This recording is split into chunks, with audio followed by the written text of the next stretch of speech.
আসসালামু আলাইকুম, কেমন আছেন সবাই? ট্রাভেল বুকস বিডি নতুন আরেকটা ভ্রমণ করবকে আপনাদেরকে স্বাগতম।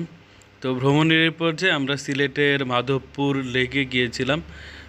মাধবপুর লেক মৌলভীবাজারের কমলগঞ্জ উপজেলা সদর থেকে 5 কিলোমিটার দূরে অবস্থিত। আমাদের যেহেতু সারাদিন একটা জিপ ভাড়া করা ছিল, একটা না 2-3টা জিপ ভাড়া করা ছিল, যার জন্য সমস্যা হয়নি। মাধবপুর লেকটা যেটা পাহাড়ের ঢালে এটা কৃত্রিমভাবে তৈরি করে, এটা 1965 সালে তৈরি করা হয়েছিল। আর মাধবপুর লেকের এটা টোটাল এরিয়া হচ্ছে 50 একর জায়গা। আর মাধবপুর লেক নিরাপত্তার স্বার্থে আপনারা সকাল 8টা থেকে সন্ধ্যা 6টা পর্যন্ত এখানে ভ্রমণ করতে পারবেন। তো মাধবপুর লেকটা হচ্ছে যে ন্যাশনাল টি কোম্পানি, যেটা এটার 11 নম্বর সেকশনে অবস্থিত। আর মাধবপুর লেকে নীলপদ্ম, বেগুনি, শাপলা, গোলপাতা, শালুক, ভাটি ফুল আর চারদিকে চা বাগানের যে ছায়াবৃক্ষ, এগুলো সুন্দরভাবে দাঁড়িয়ে থাকে, দেখতে কিন্তু অপূর্ব সুন্দর লাগে। আর এই মাধবপুর লেকের দৈর্ঘ্য হচ্ছে 3 কিলোমিটার এবং প্রস্থ এক এক জায়গায় এক এক রকম। এটা 50 থেকে 300 মিটার পর্যন্ত হচ্ছে বিস্তৃত। তো মাধবপুর লেকে বিভিন্ন ধরনের আপনার পশু পাখির আপনি দেখা পাবেন, বিশেষ করে হাঁস, সরালি, পানকৌড়ি। বিশেষ করে শীতের সময়টাতে কিন্তু এখানে বিভিন্ন ধরনের পরিযায়ী পাখি, বা আমরা যেটাকে অতিথি পাখি বলি, অতিথি পাখি কিন্তু এখানে অবস্থান করে।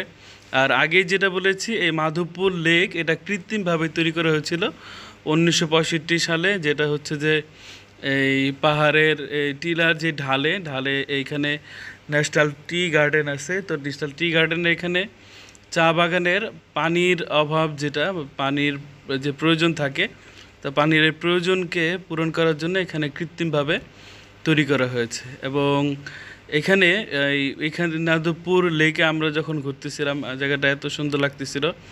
বিশেষ করে এই যে বেগুনি, শাপলা বা নীল পদ্ম যেগুলো ফুটেছিল, দেখতে কিন্তু অনেক সুন্দর লাগছিল।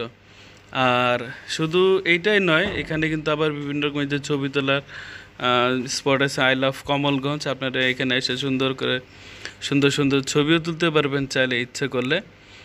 আর এখান থেকে আর একটু দূরে গেলে, 5 কিলোমিটার দূরে গেলে বীরশ্রেষ্ঠ সিপাহী হামিদুর রহমানের স্মৃতিসৌধ আছে। আর সবচেয়ে বড় কথা, হচ্ছে শ্রীমঙ্গলে ঢোকার সাথে সাথে কিন্তু শ্রীমঙ্গল রেল স্টেশনের কাছেই কিন্তু এখানে একটা হচ্ছে যে 71-এ যে গণহত্যা হয়েছিল, তার একটা স্মৃতিচিহ্ন কিন্তু এইখানে শ্রীমঙ্গলে আছে। তো সিলেট বা শ্রীমঙ্গল এই জায়গাটা হচ্ছে যে প্রাকৃতিক অপরূপ সৌন্দর্যে ভরা।